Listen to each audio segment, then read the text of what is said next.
So, welcome to Hustlers, and today we are going to complete the second lesson of the balloon detection program, which we have talked earlier in early videos. For those who are not aware of that project, I just want to tell you about that project. And if you really are interested in watching this type of content, please like, share, and subscribe.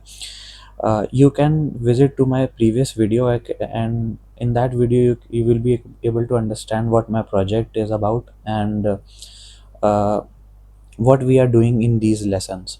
Basically, I am just explaining my project, like how I created it, and we are literally learning from each and every line of my code. Basically, we are performing project based learning. It is a method from which you are able to learn coding through project from real projects. You are just going to create real projects and learn coding from it. You are just going to decode or explain each and every line of your program, and from that you will be able to get a good knowledge about coding, and it will help you to create more projects. So in my lesson 2, I am going to cover the second part of my code. This is in this video we are going to cover this section of my code.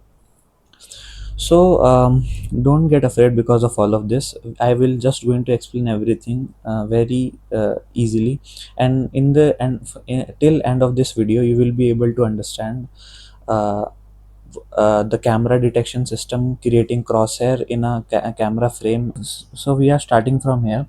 When we talk about AI robots, before it can detect or follow anything, it first needs to capture an image from a camera, find the center of the screen, and draw a crosshair to show where it's aiming.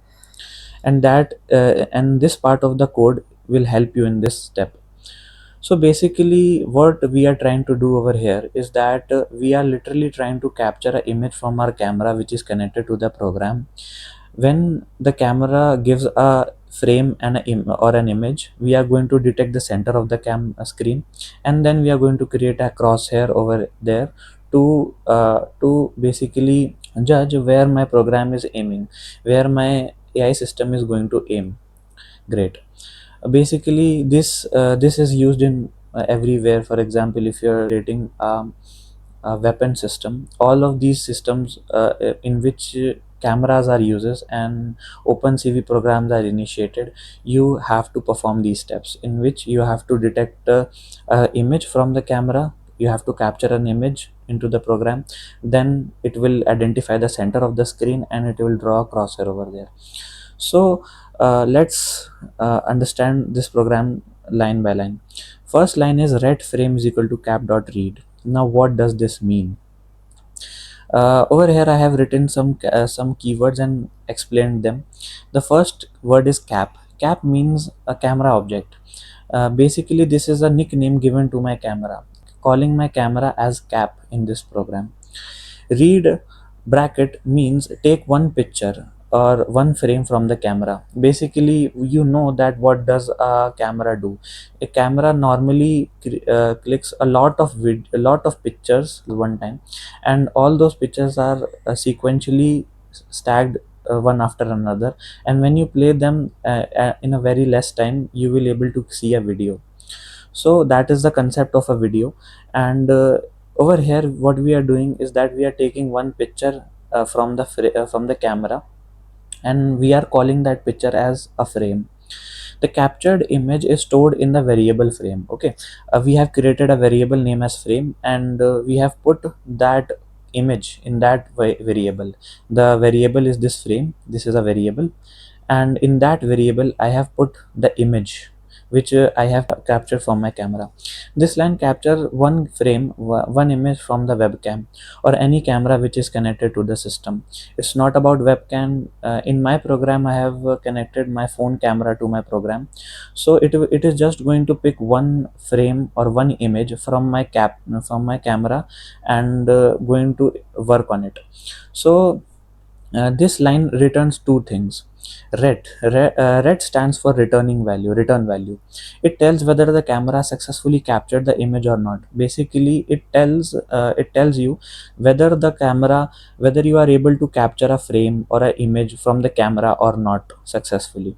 Because if you are not able to do that, remaining code lines are useless, because this is the most crucial part. You have to capture an image to see your target in the image. Great. Now frame. A frame, it is the actual image from the camera. It is the actual image which you are going to capture from the camera. Great. So ret, its function is to tell you whether the camera successfully captured the image or not, by telling you true and false. And frame, the actual image from the camera. How you are going to understand it? You can understand this thing by an example. For example, you have ordered something online, and when the delivery guy is at your doorstep, the app usually shows your order is delivered successfully, and the whatever you received, the food you received, is the frame, which is the actual stuff you got when you received the product. So basically, the order which you have received is can be equivalent to the frame, and whatever you are reading on your application, it is ret. Now check whether the camera works or not. If not ret, if not ret means if your program is not able to capture an image perfectly, or it is not able to read your image from the camera, then it is going to print camera not working, and it is going to break the loop which is there in my program. What do you mean by that? Great, let me explain. This checks whether the camera captured the image or not. Okay. If everything is good, your program is working absolutely right, and the program successfully captured a clear image from the camera frame, then nothing is going to be wrong. The program is going to initiate normally, and uh, it is going to run normally. But if there is a problem, your camera is not connected perfectly, or if there is any error in the picture, then for some reason you are not able to get the image from your camera, then the program is going to print camera is not working. If not ret, this line means that if you're not able to get the picture, print that camera is not working and break the loop. Great. Print an error message and stop the program using a break function. Okay, a lot of people normally ask that why do we use this break command. Basically, it is used because of mainly two reasons. First of all, if your camera is not working properly in your program, then what is the use of initiating other lines of the program? Because that will be useless, right? That is the main part of your program, that it should capture an image perfectly, and after that you should be able to initiate other lines, like everything should be in a sequence for program to work properly. But if you're not able to capture a image perfectly, then it makes no sense to go further. Also, if you do not add this break, then the program is going to run continuously until and unless you are going to stop it manually. It is a property of loop, and it is just going to waste your computing power and your time. So that's why we add a break in these types of lines. Okay. Now the next line is find the screen center. We are going to find a screen center in this part. Very important. Let's understand this. First of all, you have to find the center of the screen. Let's start from here. Frame dot shape means size of photo. Okay. I think that you got what is the frame, what is the meaning of this frame word over here. Frame is the image which you are able to capture from your camera, and the shape is the size of the photo which you are getting. Frame dot shape means size of the photo, and this part usually means it height, width, and channel of a particular photo which is captured from your camera. Basically, if you capture a photo from your camera, it contains three important elements: your height, your width, wi- uh, uh, basically length and width of your image, and the channels, how many channels your screen is containing. For example, there are the three channels: green, blue, and red, from which you are able to see different colors on the screen. Now, what does this 2 means over here? Dash 2. This means take only first two values of the particular part. For example, if I have written frame dot shape, then this part usually means this. I want to know the height of the image, then width of the image, then the channels it acquires. And if I add this part in front of my of in front of this line, then I'm asking to just print the first two values, the length and the breadth of this image. Great. Python does not automatic this does this automatically. Basically, when you write this, it is just going to allot frame slash h as 180 and frame dash w as 1920. These are variables. Again, these are variables, and these are the values which are allotted to these particular variables. Great. In most of the images, this is the resolution of which the images are there, because most of the images are of 190 to 180 of pixels. So basically, this is the resolution of an image, and every image has height and weight. Example, the width is 1920 pixels and height is 180 pixels. Okay, this is nothing, just resolution telling the dimensions of your image clearly. Now calculate the center. If you want to calculate the center of your particular image, how you are going to do that? For that, you need to understand one basic concept of mathematics. Like, if you have a rectangle over here, for example, if I create a rectangle in my photo, and if you want to find the center of this rectangle, then you're just going to do find out the center of this length. The center of this length will be going to where somewhere else, and the center of this line is going to be somewhere here. And when you intersect these two points, when you create perpendicular lines over here, you will be able to find the center of your screen. This is what we are going to do over here, nothing else. We are using a special variable in Python over here, double dash. This is known as floor division operator. It divide two number and gives a whole number by discarding and any decimal part. Usually when we divide something, for example, we divide 30 by 2, we usually write this, we usually write only one hash. Why we are writing double hash over here? Basically, this symbol is for division, and this symbol is denoted for floor division operator. And what is the difference between these two? I will explain it to you. Basically, when you write this means that divide 30 by 2, which is 15. And if you write 5 divided by 2, it is going to be 2.5, no problem. But when we are writing 5 double dash divided by 2, what we are telling the program to do is that divide these two numbers and give me a whole number. Just provide me the whole number value and discard the other decimal values which you are going to get in your operation. For example, when you divide 5 by 2, you usually get 2.5. And because you have used this floor division operator, Python is just going to return 2. Why? Because it divides two number and usually just give a whole number.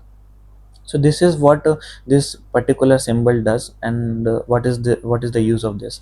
It divides two number and provide you a whole number. Now the thing is, why we are using whole numbers over here? What is the sense of using whole number? Why we are not using decimal numbers? Because pixel cannot exist in decimals. You cannot say that I want 2.5 pixels. This statement does not make any sense. You can only calculate or use pixels in whole numbers.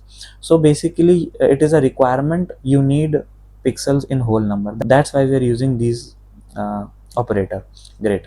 I hope you got this point. So this is the resolution. Basically, this is the size of your image, and when you divide these two by 2, you will going to 9060 and 540. This is the center of your particular screen, or I can say image. And how you are able to get it? By using these lines. The frame w means 1920 divided by 2, and you get a whole number, which is y coordinate of the center. And frame h divided by 2, which is 540, is the y coordinate of the center. I hope you get this point. Great. Now drawing the crosshair, how you are going to draw the crosshair? Very important point. In OpenCV, we have a dedicated line program which used to create lines in the frame. In that particular frame or in a particular image, if you want to create lines, this line is used. to create lines. OpenCV provide a built-in function to draw straight lines. For first, the first line draws the horizontal part and second line draws the vertical part. Now we are going to understand how we are just creating lines in our frame, in our image. So this is the part, as you can read, draw crosshair. I have commented this. This line is not going to read by Python. I have already tell you in my previous lecture. Only these two lines are going to read by Python. We are just going to understand these two lines perfectly. cv2 dot line is that command, is that function which is used to create a particular line in a frame. And what are these numbers? Let me explain. This part denotes the starting point, this part denotes the ending point, and this point denotes color of which your crosshair should be. Like if you want your color to be green or blue, you can just adjust from here. And this part is the thickness. Let's understand this step by step. Great. So we have calculated the center of the frame, which is 960 comma 540. This is the center of that particular frame. If I want to draw a horizontal line, how I'm going to do that? By using this particular command. This part says that you have to go left 20 units left from the center point of that particular frame, uh, to reach at your starting point. Just go left to for 20 units and you will at your starting point. This is your starting point. When you will reach at your starting point, it will be 940 540. X coordinate, this is X coordinate and this is Y coordinate, nothing to get confused about. We have just moved 20 units in left direction, and the coordinate of that starting point is 940 comma 540. Now next line says that ending point will be uh, this 980 comma 540. Great. And we did the same over here. We just moved 20 units right, 20 units right in the right direction to reach at the ending point. So what I'm telling Python to do is that just create a line from the starting point to the ending point, a straight line starting from starting point to ending point. And the color of that line is going to be green, because when we use OpenCV, it is using BGR format, which stands for blue, green and red. This color is blue, this is green and this is red. So I have created my crosshair as for green color. So if you want any other color, you can create different combinations of these three colors, and you will be able to create many other colors uh, using only just these three colors. And the next line is for thickness. If you can determine the thickness of your crosshead from here. uh, okay. So this is how this line is working.